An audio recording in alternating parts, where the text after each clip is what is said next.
These young men are hard at work mining for gold in the eastern region of Ghana. What they're doing is illegal. They haven't gone through the stringent process of trying to get a license, but they're here with the consent of the landowner. Illegal mining, or galamsey as it's called here, is taking place in countless sites like this across Ghana. The miners don't want to be filmed, but the leader of this group agreed to talk to us about why they're doing this.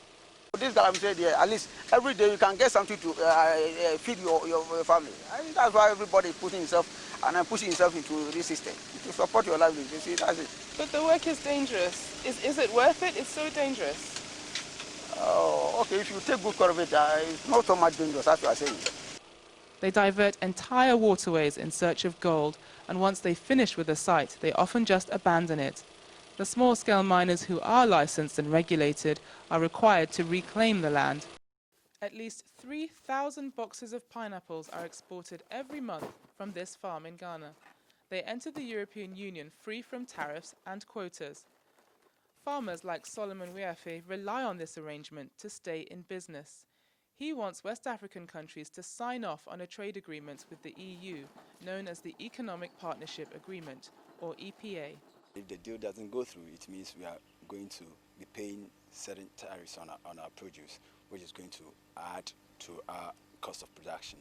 Already we are suffering and we are not making any profit from our businesses. And then if you are going to have these tariffs imposed on it, then it means we are going to stay out of business. The deal would mean no tariffs and no quotas for West African goods entering the European Union. Now, in exchange, the EU wants the same deal the other way round, but the most vulnerable industries here would be protected. Ghana's trade minister admits that there is a cost, but his government is in favor of the agreement. I have philosophically described it as a witch's dance. You dance forward, you lose your father. You dance backward, you lose your mother. Whatever it is, there will be substantial revenue losses to ECOWAS countries, including Ghana.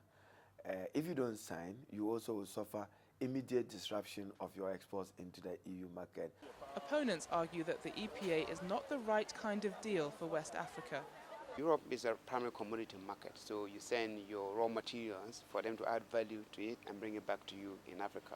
That's not the way to develop. The way to develop is make sure you add value to your products, secure markets for it, and the market now is West Africa, is not Europe. Local manufacturers already struggle to compete with goods from China and India. Fred Dibé runs a bespoke made-in-Ghana shoe company. He wants the government to focus on making conditions easier for manufacturers.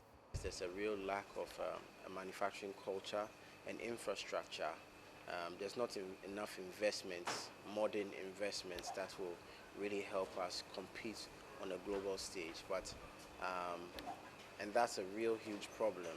The EU argues this deal will benefit local producers because the cost of the goods they import should be cheaper. But critics say there are too many strings attached and that it will prevent countries like Ghana from growing their new industries and ultimately their economies.